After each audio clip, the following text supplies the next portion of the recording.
With tonight, we're looking at the series called New Year, New Me, and this church is designed to be a church that's engaged. So a lot of times, like one of my biggest frustrations in my career as a pastor for so long was to get into churches and you just kind of see people come in and come out, and they're not like doing anything. You know, it's almost I wrote a book, and in the book I actually talk about this. I'm like, people just come in and come out. They look like empty shells or ghosts of who they should be. You know, and like you gotta have life, and if you believe in Jesus, then that means you actually do have life, and we gotta get excited about that. So we're talking about New Year, New Me, and this whole series is talking about how can we as a congregation, how can we as a group of people, community, take next steps together. We are talking about money, and we're talking about worry tonight. So some of you are already worried about the fact that we're talking about worry and money at the same time. This is gonna be great. We've already got the tension in the room. One of the biggest things that's important for us to talk about when we talk about money is this. This is not going to be a money plea. This is not a situation where like, hey, we need you to give to the church. But we have to talk about money because Jesus talks about money all the stinking time. In the New Testament, he's always talking about money. He talks about money in a very different way, which I hope we are going to approach together tonight. I'm going to give you some examples in really applicable ways that you can engage with your money here at Mazi or in the community around. And then I'm also going to try to help you understand what the whole idea behind the money scenario is. Okay, so that's going to be my task. I'm going to do my best. If I hit 2 out of 3, I'm going to be very happy.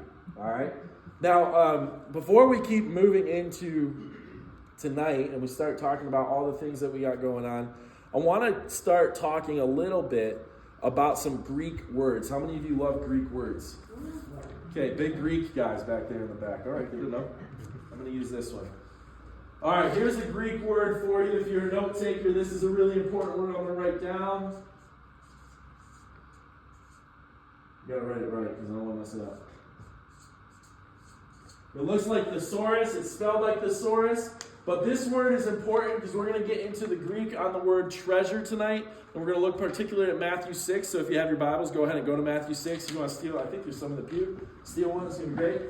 Thesaurus. And the root word here, while you're looking that up, is the word that looks like this.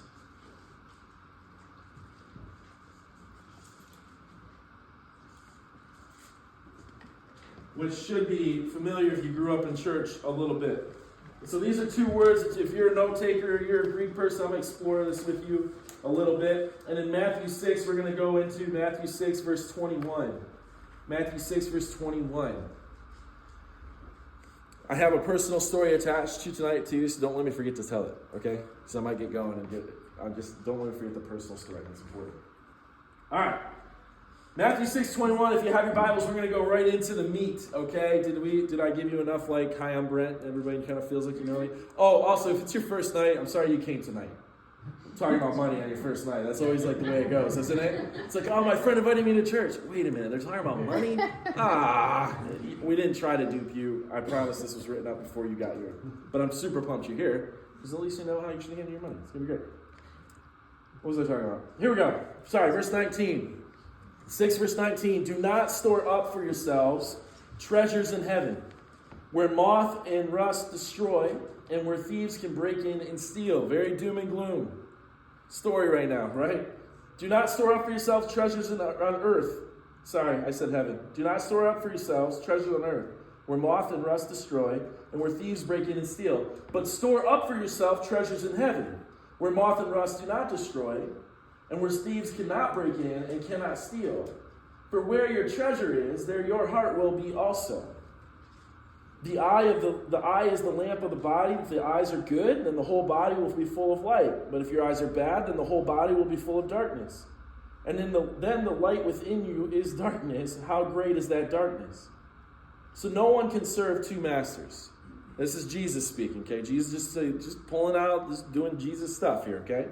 No one can serve two masters. Either you'll hate the one and love the other, or will be devoted to the one and despise the other. And then he finishes that comment with this. You can't serve both God and money. You can't serve both God and money. Then he goes on to say, this is interesting. This is right. Matthew's writing this down. He's like, this is right after the other. Therefore, anytime you read the word therefore in the Bible, you should ask the question, what is it Therefore. Come on. Okay, a little enthusiastic in the back, but not enough in the front. I mean, come on. Therefore, I tell you, since you can't serve both God and money, since you can't do both, I got something to say. Do not worry about your life, what you will eat or what you will drink, or about your body, what you're going to wear. Is not life more important than food? Is not the body more important than clothes? Look at the birds in the air. They don't even sow or reap or store away in barns, and yet the Father feeds them. Are you not more valuable than a bird? Have you checked this? Wait, well, Jesus, I thought we were talking about money. Yeah, we are. Therefore, don't worry. What are you worried about? What are you worried about? And why do you worry about clothes? See how the lilies in the field grow. Do they not labor or spin?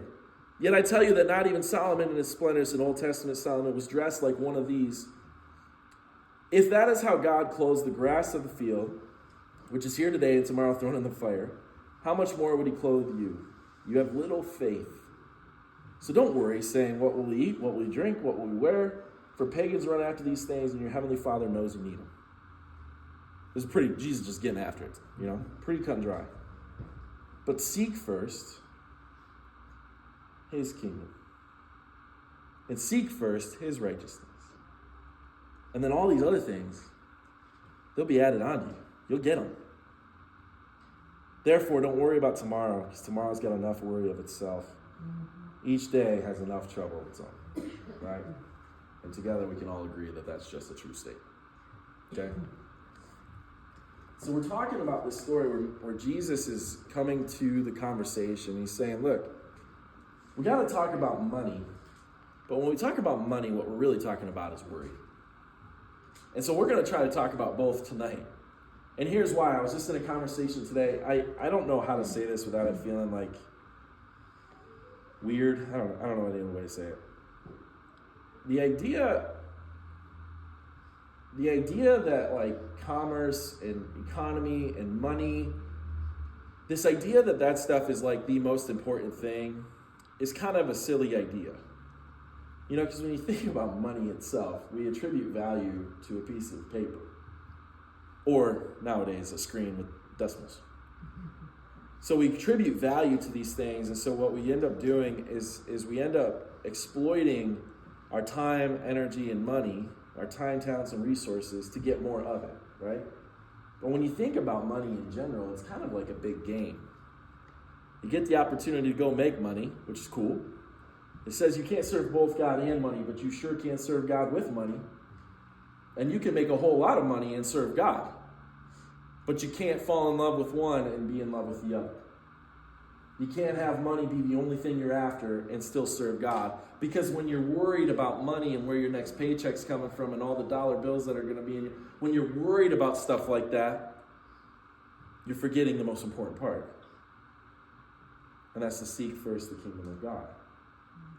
And let all those other things come after you do that. And the reason I'm saying all of this is because there's this reality in verse in 19 here. For where your treasure is, that's where your heart's going to be. Where your treasure is, this is the word for treasure in the Greek language.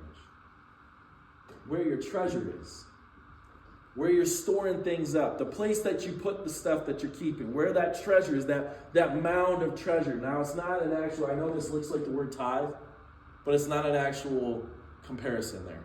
This is the root word, which means to put or to place. You placed it in a spot. The root word is to place it, right? So where you place your money is kind of where your heart follows. And here's the problem when we do this. The reason Jesus is talking about this and the reason we're doing worry and money at the same time is because we have a tendency to put our emphasis on where our treasures are versus where they came from.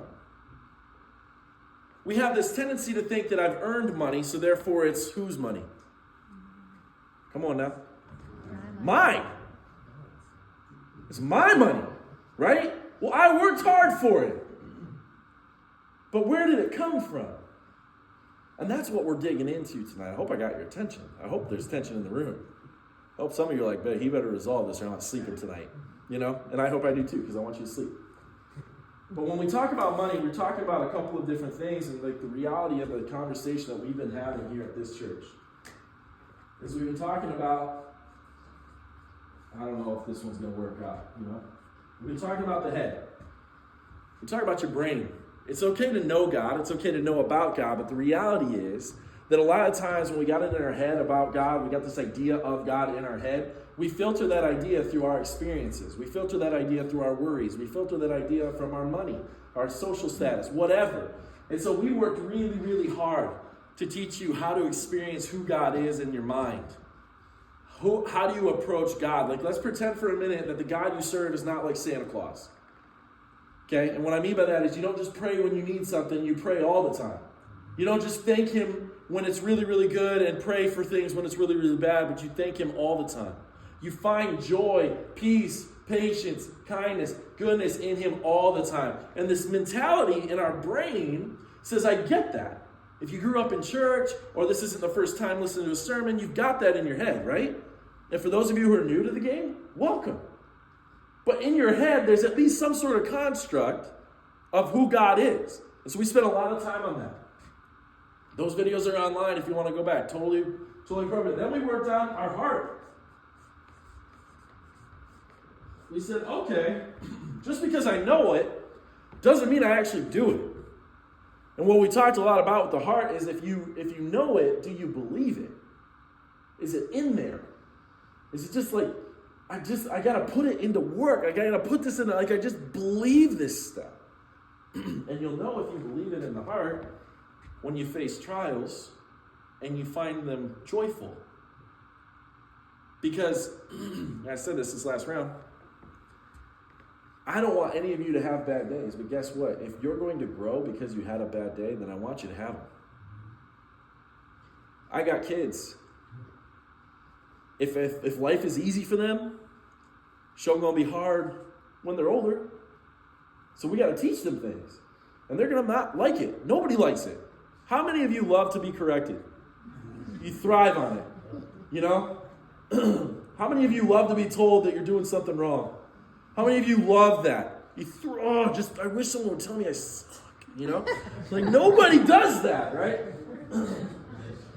So it moves from the head to the heart, and now we're really talking about is moving to the hands. And that's what this whole year is going to be about. This whole year is how do you take something from your head that you say you know, believe in your heart, and then move it to your hands. And the whole conversation that we're talking about is going to start with this new year, new me, because you're going to put to practice an opportunity to engage with God with your money. And it's the one thing, it's so crazy because we started out the whole conversation, he's going to talk about money. It's like you don't talk about politics, you don't talk about money in the church. Where else should we talk about it? Wall Street. They're nailing it. Washington, they're killing it with the money thing? No, we got to talk about it here. We got to talk about it, not because I need it, but because you need it. Because you're worried about making more of it, which means that the money that you're worried about making has taken place of the God that you serve. You know what that's called? It's called idolatry. So you've created an idol out of things that don't even, like a piece of paper, doesn't actually matter. I'm not saying don't make money. I want to be very clear. I'm saying don't put that above God. That's what we're talking about. There are a couple of truths in this conversation that we're having, and I want to get to them. Actually, there's a guy named John Mark Comer. How many of you John Mark Comer fans? At least 14 of you. If you spend any time with me, I'm a huge John Mark Comer fan. He says this. There's a quote from him recently in an interview. He said, all of us are abiding in something. The question is, are we abiding in Jesus? Everybody's abiding. Everybody's locked into something. Everybody's plugged into something. The question is, are you plugged into Jesus? And if you're plugged into Jesus, then here's how that would look. Everybody got this? I've always wanted to do that on stage. This is great. This is a good day. All right. It's a good day. This is how we think blessings should go. How many of you have ever prayed to God for something? Don't have to raise your hands. I know you all have.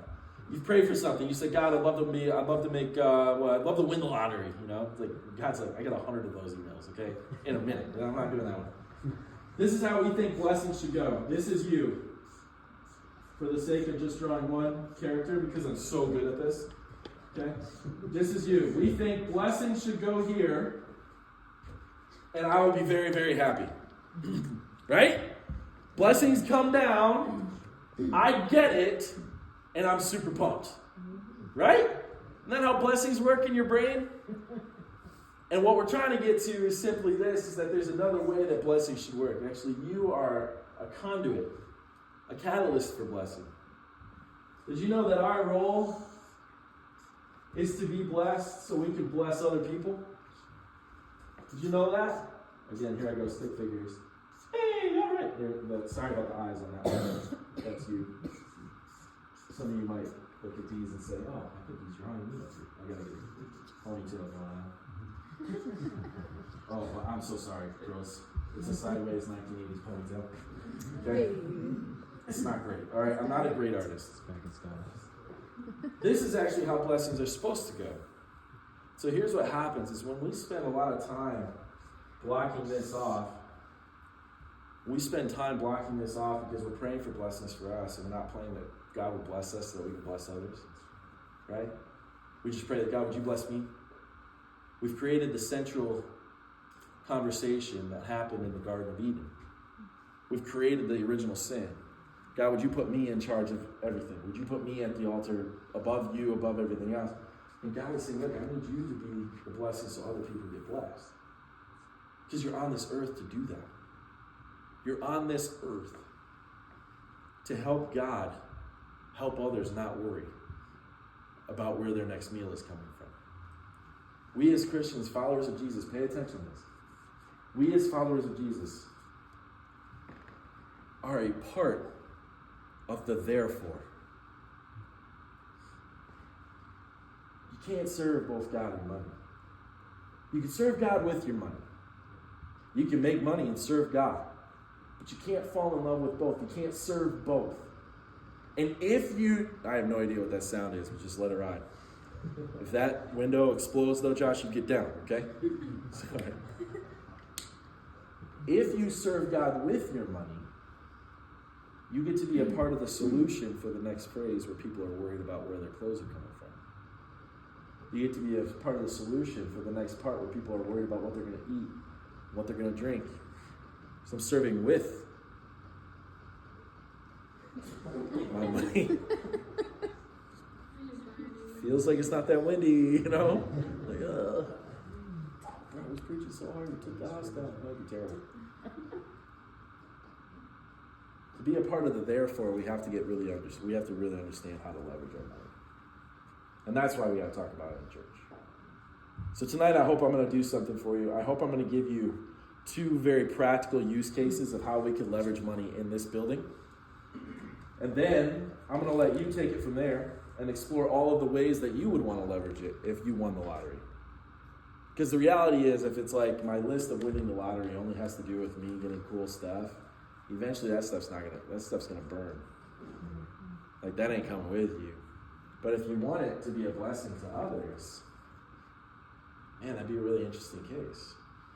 And a lot of times we take this idea, the same idea and concept with our money as we do with the blessings. Like, God bless me so I can have more. Bless me so I can have more. But the reality is we need to receive that cash flow so we can give more. And I want to talk to you about how to do that, because this is where it gets really, really fun. Okay? This is why I want all of you to be filthy rich. But I don't want you to be filthy rich financially without understanding this concept. Because the concept we're about to step into, if you don't get it, you don't understand all this context, you're just going to be one of those filthy rich people who makes a lot of stupid decisions with their money. Okay? Last one. I want to talk to you today about a very, very practical step system on how to judge whether you want to give or how much you want to give to anything.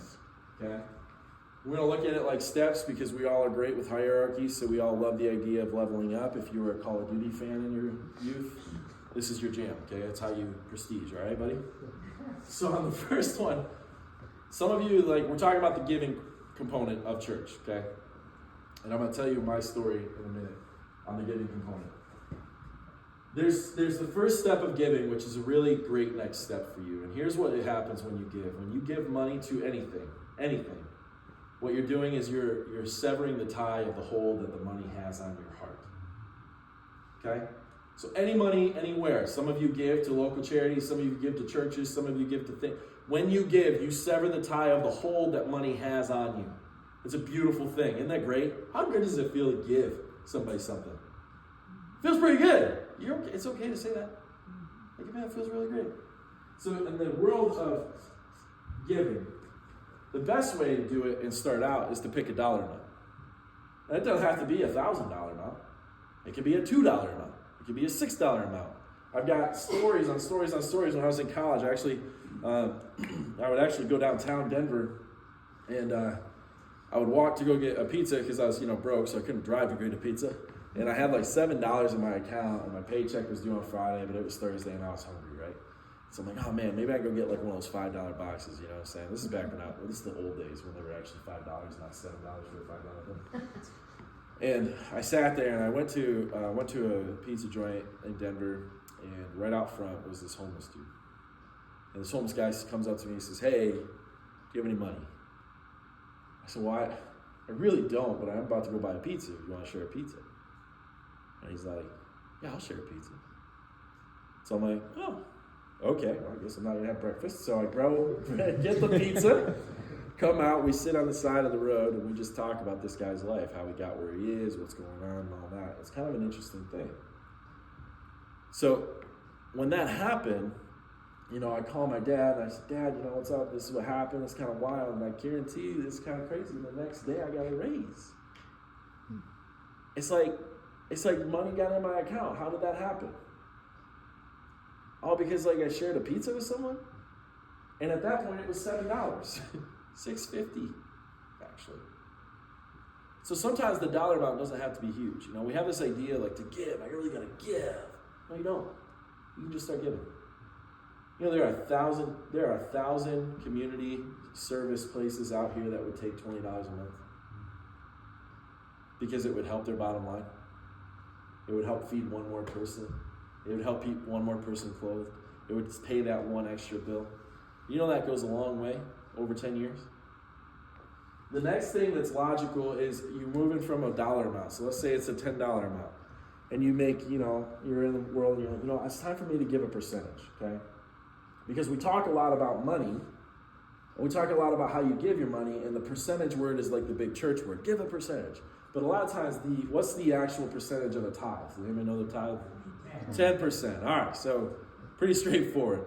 The idea of a tithe is 10%, but you can't do 10%.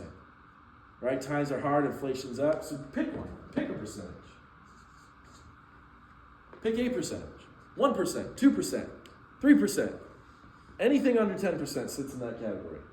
You start with a dollar amount that you can handle in your budget. See what God does. Then you move to a percentage, and then you move what? Up to a 10%.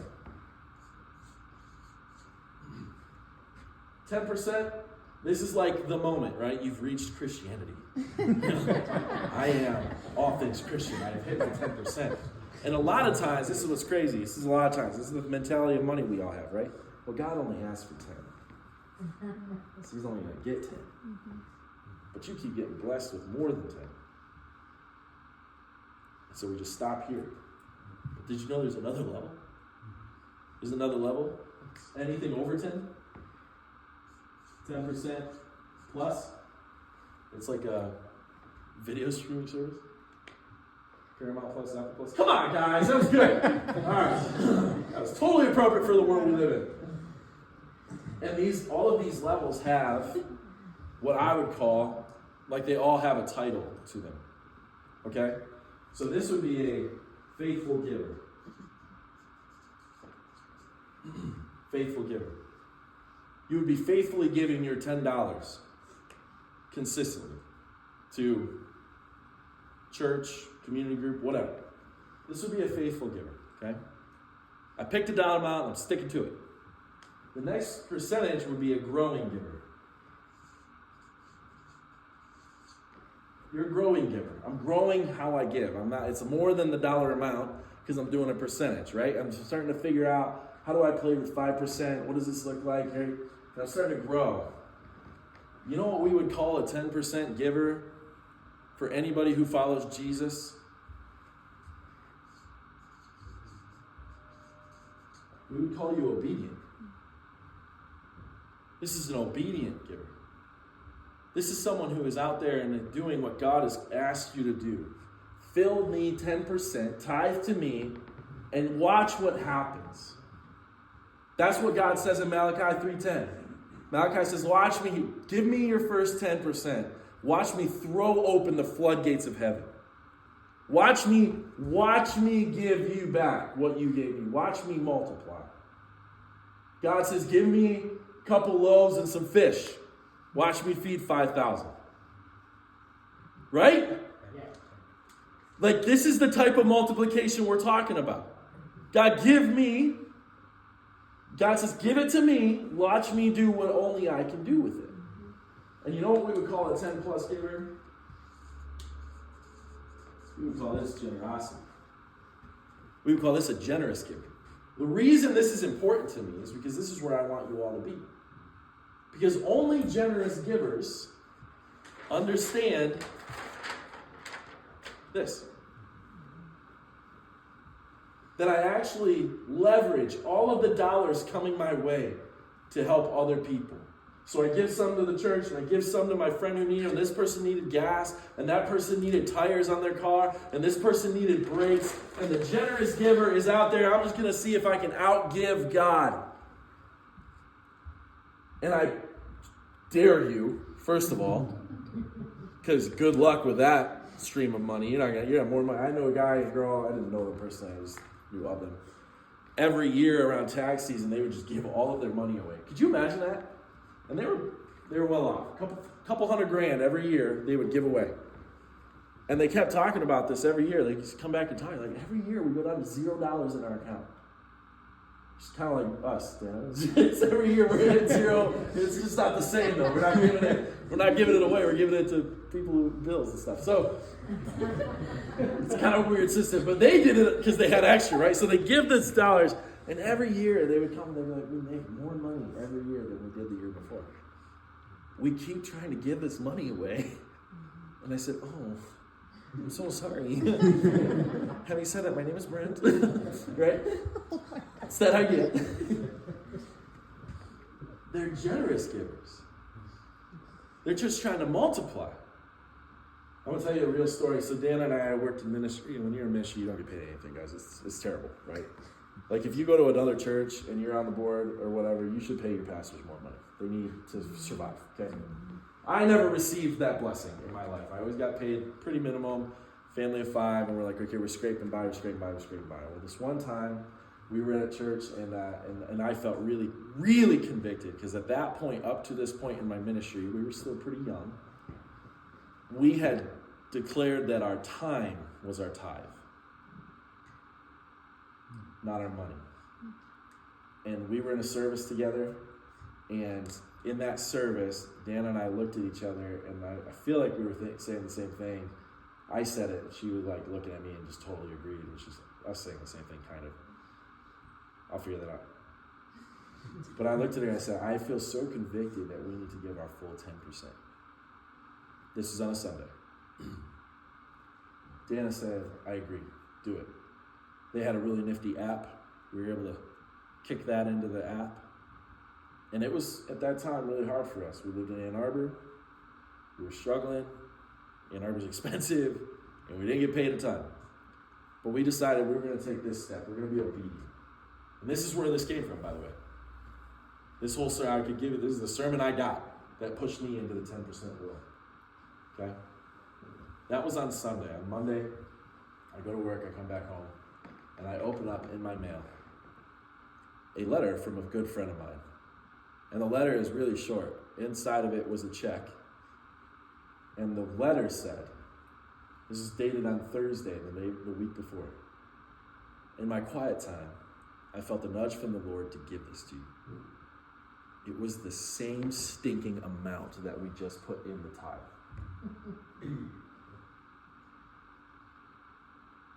I said, no, God's not real. I ripped it up. You know what I'm saying, though? It's like the same amount?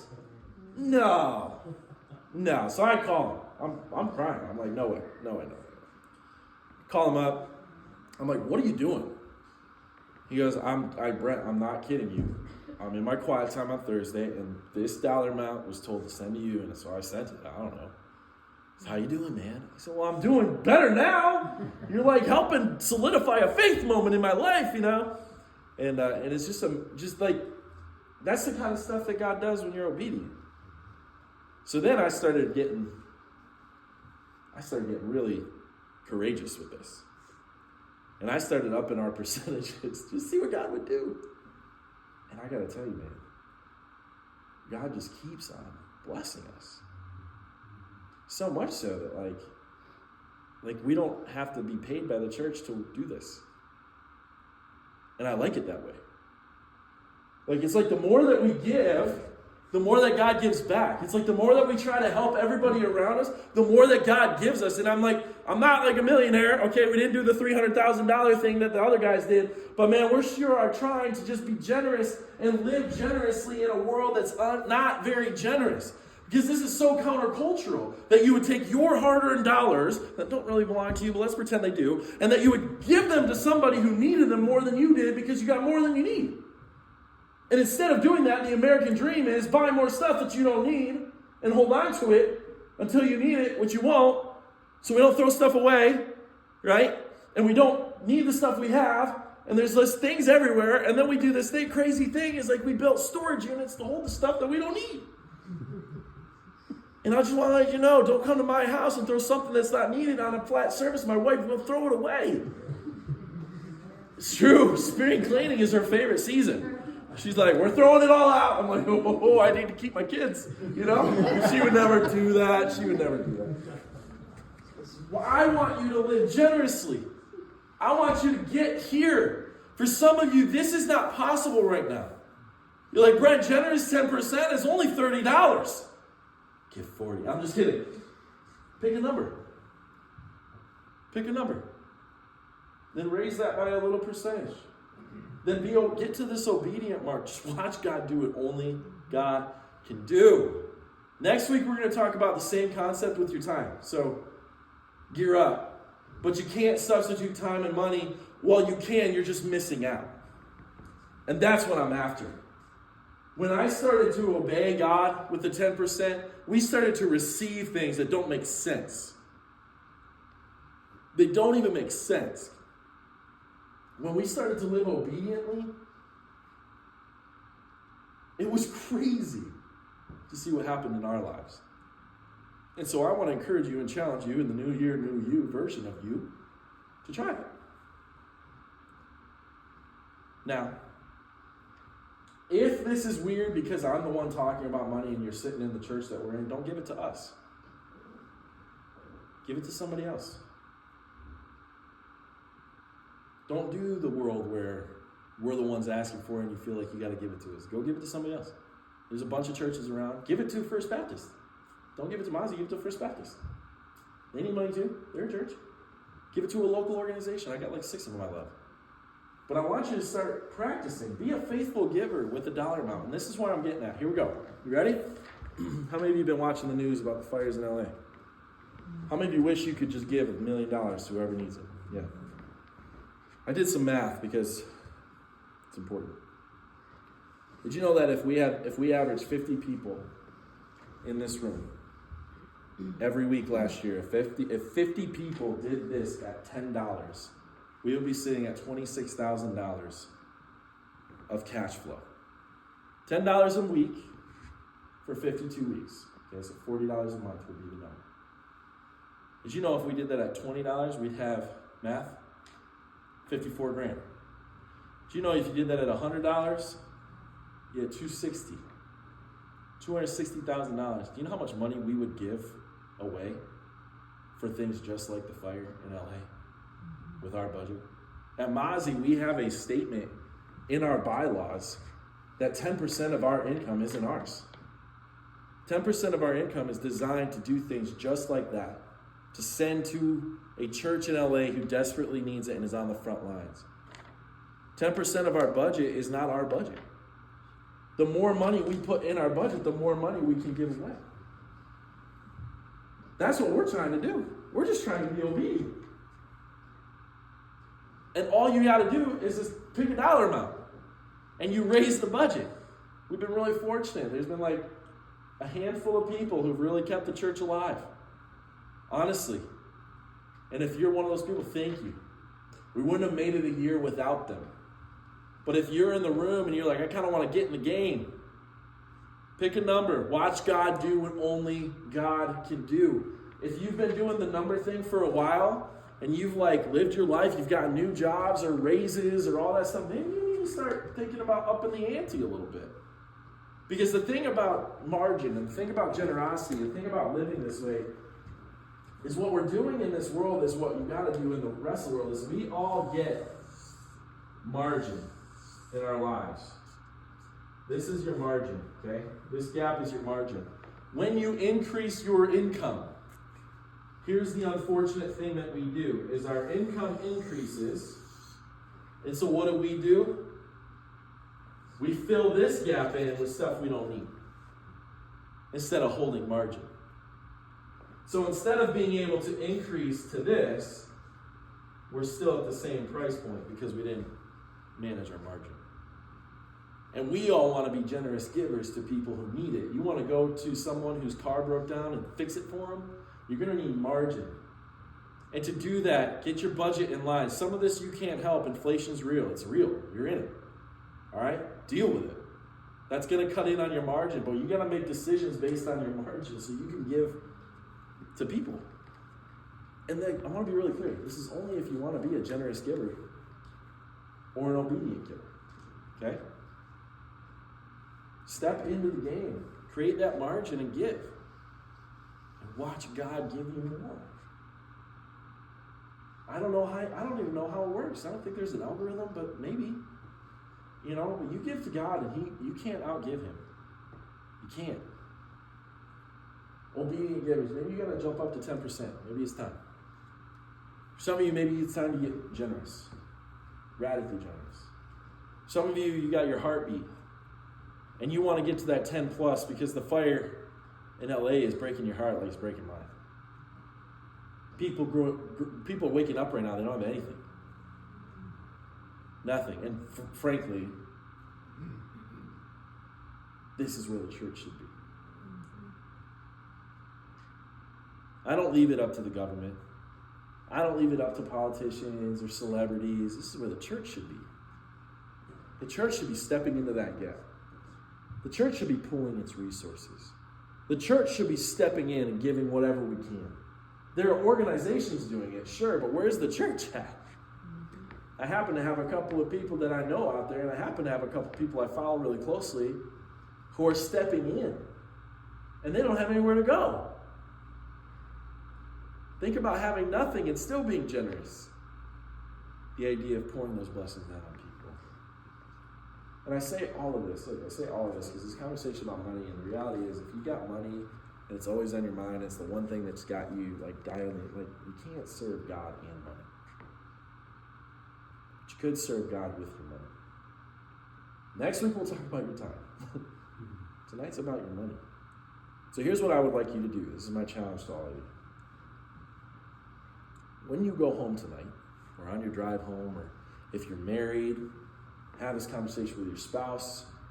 If you're single and dating, have this conversation with your teammate there. If you're just kicking it by yourself, take up a spreadsheet. Go find some margin. Just go see where you can find it. And I want you to set that aside once a month and give that margin to somebody. You don't have to give it to us. It would help us because we could send more money to LA. It would be a thing. But you don't have to give it to us. But this right here You start leveling up on this, you start seeing God move. It starts taking away all of the ties to something so silly as money, which you don't control, you'll never have enough of, and it will never satisfy. Therefore, I'm telling you, don't worry about your life. What you're going to eat or what you're going to drink or about your body, what you're going to wear. Isn't your life more important than food? Isn't your body more important than clothes? Look at the birds. They don't sow or reap or store away in barns, and yet the Father in heaven feeds them. Aren't you more valuable than the birds? Who of you can worry by worrying can add a single hour to your life? And why do you worry about clothes? See how the lilies of the field grow, how they don't labor or spin? Yet I tell you, not even Solomon in all his splendor is dressed like one of these. If that's how God clothes the grass of the field, which is here today and tomorrow is thrown in the fire, won't he clothe you more? Do you have little faith? So don't worry, saying, what will I eat, what will I drink, what will I wear? For the pagans run after these things, and your heavenly Father already knows you need them. But seek first his kingdom and his righteousness, and all of these other things will be added to you. Therefore, don't worry about tomorrow, because tomorrow will worry about itself. Each day has enough trouble of its own. Seek first God's kingdom. Put God on the sovereignty plane. When you're low on money, you have an opportunity to exercise your faith. And you know why you do that? So when you have a lot of money, you can exercise your faith by giving generously to people who need it. Some of you, I wouldn't trust with $100. Why would I give you 1,000? For some of you, you can't be trusted with 1,000. Why would I give you 1,000,000? You can't even tithe on 100. What you gonna do with 1,000,000? You've been praying for that $1 million payout, but you're not responsible enough or obedient enough to handle that money. But let me tell you, you loosen up that money, you might just find that million. And I hope you do. And I hope when you do, you pour it out on everybody you know who needs it. Because that's the best part about life with Jesus, life with people, and living a life with purpose, is blessing other people. Because God's blessed you.